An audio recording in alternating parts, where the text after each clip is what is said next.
अब जैसे किसी के घर इन्वर्टर होता है, इन्वर्टर की बैटरी फुल हो चुकी हो और चार्जर हटा दिया जाए तो फिर भी काम करती है, बल्ब भी जलते हैं, पंखे भी चलते हैं, वो अपना काम कर रही है। लेकिन चार्जर ना लगने से वो फिर एकदम डाउन हो जाएंगी बैटरी उसकी और सब सुविधाएं खत्म हो जाएंगी।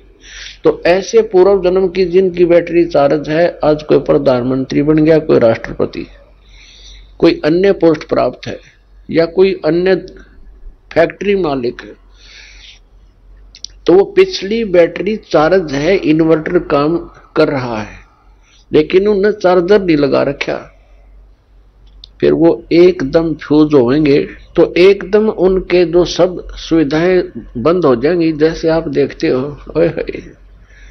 पुण्यात्माओं, एक आधा ऐसा उदाहरण है, कलेजा फटने को हो जाता है।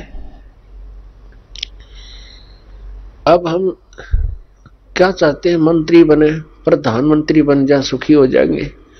एक पोलैंड देश का पूरा मंत्रिमंडल, पूरा कैबिनेट, जिसमें मंत्री भी, प्रधानमंत्री भी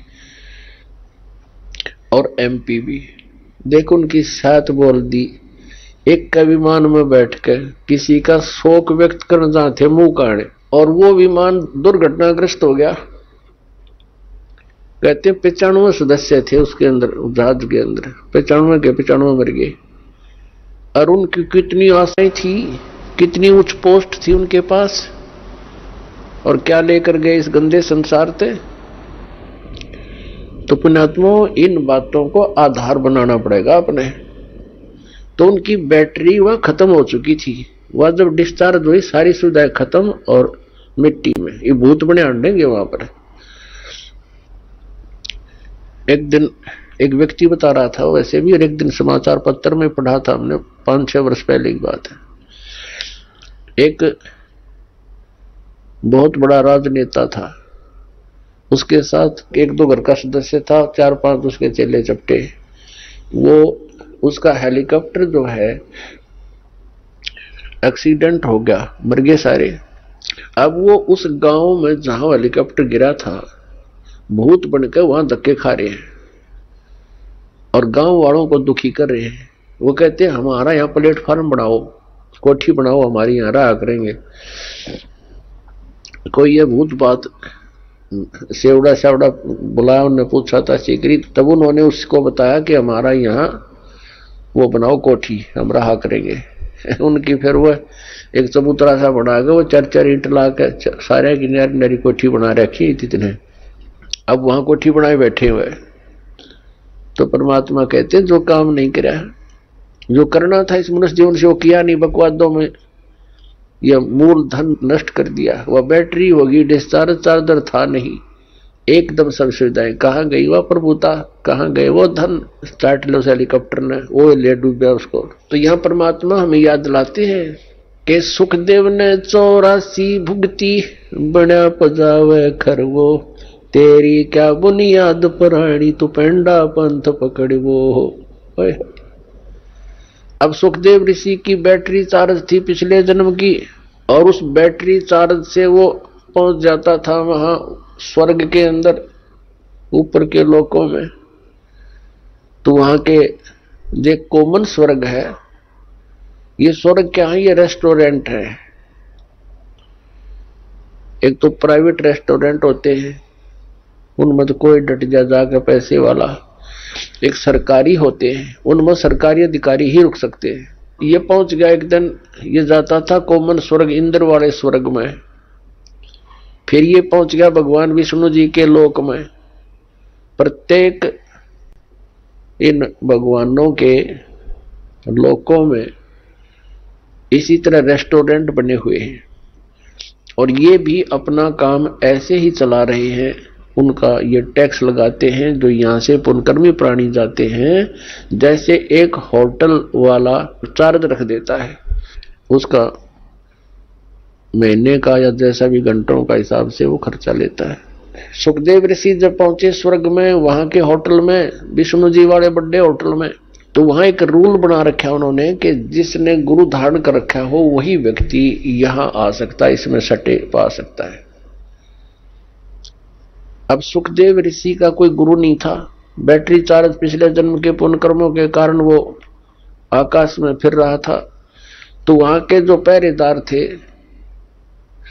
सेवादार थे उस होटल के, उन्होंने मना कर दिया कि ऋषि जी आपका कोई गुरु है नहीं, इसमें एंट्री नहीं हो सकती आपकी।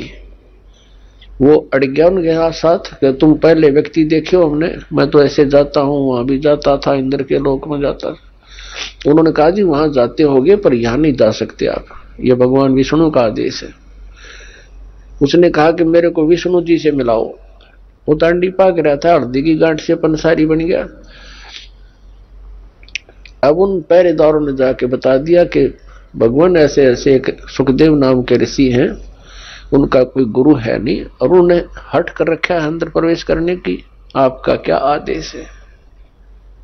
और उसने ये कहा कि मुझे भगवान विष्णु से मिलाओ। भगवान विष्णु आए बाहर।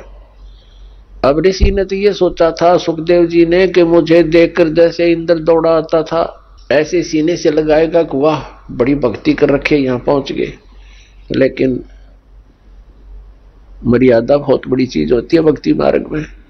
तो विष्णु जी ने उनको सीधे मुंह बात नहीं की और कहा यहां कैसे आए ऋषि जी।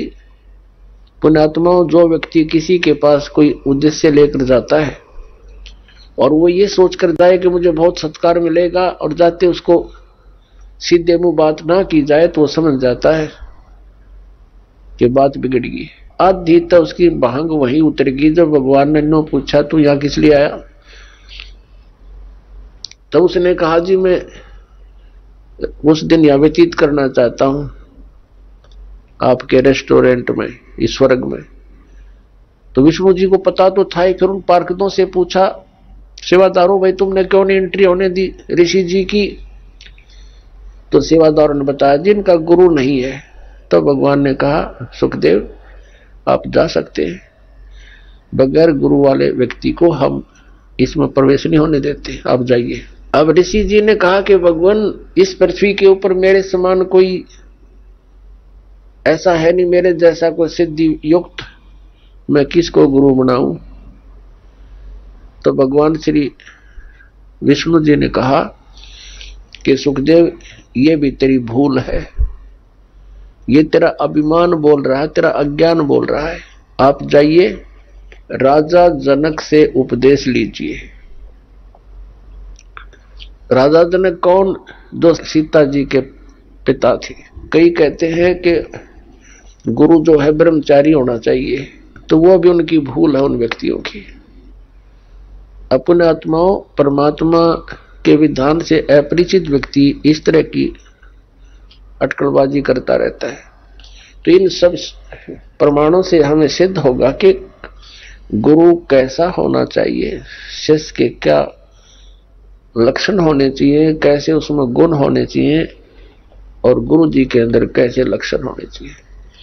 अब सुखदेव ऋषि बाल ब्रह्मचारी और साधु संत ऋषि और राजा जनक गृहस्थी, उसने ब्याह करवा रखे गणे क्योंकि राजा था। अब वहां तो वो बोल नहीं सका भगवान विष्णु के सामने, तो वापस आ गया। वापस आया तो वहां अन्य ऋषियों के पास जैसे पहले खूब छाती खोल कर जाया करता था, उधर न्यू जावा मुंह लटकाए। उन्होंने पूछा ऋषि जी ऐसी क्या घटना घट गई, बहुत दुखी से नजर आते हो। तो उसने सारी कहानी बता दी कि मैं विष्णु जी के लोक में गया था और भगवान ने मुझे वहां रहने नहीं दिया। तो उन्होंने अन्य ऋषि देवों ने पूछा कि ऐसी बात नहीं हो सकती, भगवान विष्णु तो बहुत प्यार करते हैं, बहुत अच्छे भगवान हैं, कोई बात और गड़बड़ी पावेगी, कुछ और गलती कर रखी होगी आपने। तब उसने बताया कि मैंने गुरु धारण नहीं कर रखा, भगवान ने यह कंडीशन रख रखी है कि जिसका गुरु होगा वही स्वर्ग में रह सकता है, विष्णु जी के स्वर्ग में। तब अन्य जितने भी देव ऋषि थे उन्होंने कहा ऋषि जी आप तो बहुत भारी भूल किए बैठे हो, हमने तो ये सोचा था आपने कोई गुरु बना रखा होगा, आपने बहुत भारी गलती कर रखी है। बिना गुरु के फिर रहे हो, आपने जीवन नाश कर दिया। अब वहां उसने फिर बताया कि भगवान ने मेरे सामने एक समस्या और पैदा कर दी। क्या पैदा कर दी? कि कहा है कि राजा जनक से नाम लो, तो क्या कहता है कि राजा जनक गृहस्थी भाई और कैसे शीश नवाऊं जाई। वो एक गृहस्थी में बाल ब्रह्मचारी, और कैसे नमस्कार करूंगा मैं उसको, मेरी इज्जत का नाश हो जाएगा। अब ये मान बढ़ाई और इज्जत, यह भी भक्ति का एक दुश्मन है।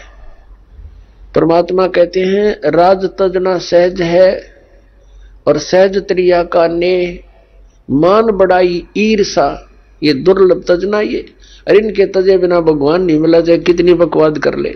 और पुण्यात्मा यहां आपको इसलिए बुलाया जाता है, वैसे तो परमात्मा अपने बच्चों के लिए सब सुविधाएं ही उपलब्ध कराता है, दयालु है वो, मालिक हमारा पिता है, लेकिन फिर भी आपको यहां जमीन पर बैठाना प्रणाम करने के लिए एक विशेष विधान है, जिससे हमारे अंदर का जो मैल है, अभिमान का जो सबसे बड़ा बाधक है भगवान के मार्ग में, ये खत्म हो जाएगा। और इसके बिना भगवान निकट नहीं आ सकता। अब जरा सा भी मैल कहीं पर हो, तार के बीच में कनेक्शन ले रखा हो तो लाइट नहीं आएगी, लाइट नहीं आई तो फिर फायदा क्या, वो सारे सांग के जोड़न का। तो पावर प्राप्त करने के लिए, भगवान की शक्ति को अपने पास लाने के लिए, तो हमने ये अहंकार रूपी ये मैल हटाना पड़ेगा। सबने कहा कि ऋषि जी जुल्म कर दिया आपने, तो बहुत गलती कर रखी है। एक आधा आकर मुंह ठंड सा वो कहने लगा, गुरु ना बनावेगा ना गधा बनेगा अगले जन्म में। अब उसने जब यह बात सुनी, क्योंकि पुण्यकर्मी प्राणी तो होते ही हैं ये, लेकिन अज्ञान के कारण ये अपने अपनी अटकल मारते रहते हैं। जब इनको ज्ञान होता है तो तुरंत त्याग देते हैं उन बकवादों को। एकदम उसके झटका लगा, उसको अपना पिछले जन्मों की काफी वो कहते हैं ना बैकग्राउंड देखी, पिछले जन्मों के अपने दुख उसके सामने घूमने लगे। उसको क्या हुआ कि जैसे उसको याद आया, उसकी दिव्य दृष्टि वो चालू होगी अंदर की, जितनी उसकी रेंज थी। अब क्या देखा सुखदेव ऋषि ने कि एक बार वो गधा बना हुआ है, गधे की योनि भोग रहा है। कुम्हार ने उसके ऊपर अच्छा बोरे में खूब नीचे से कच्ची ईंटें डालता है और ले जाता पजावे पर। पजावा होता है जहां पर ये कुम्हार लोग ईंटें पकाया करते थे। उसमें क्या होता है कि जैसे भट्ठा शुरू किया लगाना, उसमें जो भी ईंधन डाला जाता उसकी राख बन जाती है। अगले सीजन में उस राख के ऊपर ही वो दोबारा लगा देता है, क्योंकि उस राख को कहां डाल के आए और सथार नहीं। नेक्स्ट सीजन में फिर उसके ऊपर ही लगा देता, वो राख नीचे बनते बनते बहुत बड़ा वो पहाड़ नुमा हो जाता है, फिर उसके ऊपर लगाना शुरू कर देता है। तो उसके ऊपर गधे से नीचे से कच्ची ईंटें ले जाता है ऐसे ऐसे, और वहां कच्ची ईंटें उतार देता है। वो उसके थैले से कमर पर लाद रखा होता है, और वहां तुरंत पक्की ईंटें भर देता है और फिर मार कर लठ नीचे तलता कर देता है। यानी नीचे से भी लद्या जा, ऊपर से भी लद्या आवे। कहते हैं मैं अंधा हो गया, 2-3 वर्ष ऐसे कठिन काम भी लिया मेरे से, मेरे मालिक ने अंधा हो गया तो मुझे त्याग दिया, जंगल में छोड़ दिया। एक पगडंडी सी पकड़ दी मैंने, उस पर चलता चलता जा रहा था। आगे कोई नाला था, एकदम नाले में अगले पैर टिके, वापस आने में असमर्थ रहा। आगे जाने में भलाई समझी, छलांग लगाई। वो ऐसा नाला था कि मैं फिट हो गया उसमें। आगे मुंह टिक गया, पीछे तो पीठ हट गई, पैर लटक गए। और उस रास्ते पर इक्का दुक्का कोई व्यक्ति आता था, जंगल में गांव से दूर था। तो जो व्यक्ति कोई इक्का दुक्का आवे, मुझे निकालने का प्रयत्न नहीं किया, मेरे ऊपर कमर पर पैर रखकर पार हो जा, पुली बना ली मेरी। हफ्ते 10 दिन तक भुगत कर मेरा जीवन पूरा हुआ। अब वो ऋषि कहने लगे, फिर अब क्या देखना चाहता है तू? ये तो हालत जब है जब तूने आंखों देख लिया फिर तू नखरे कर रहा है। तो उसकी जो बुद्धि के सुकड़े ढीले हो रहे थे वो टाइट हो गए 1 मिनट में, और चल पड़ा वहां से। फिर आ गया अपने पिता व्यास जी के पास। जब सुखदेव ऋषि का जन्म हुआ वो 12 वर्ष तक मां के गर्भ में रहे थे।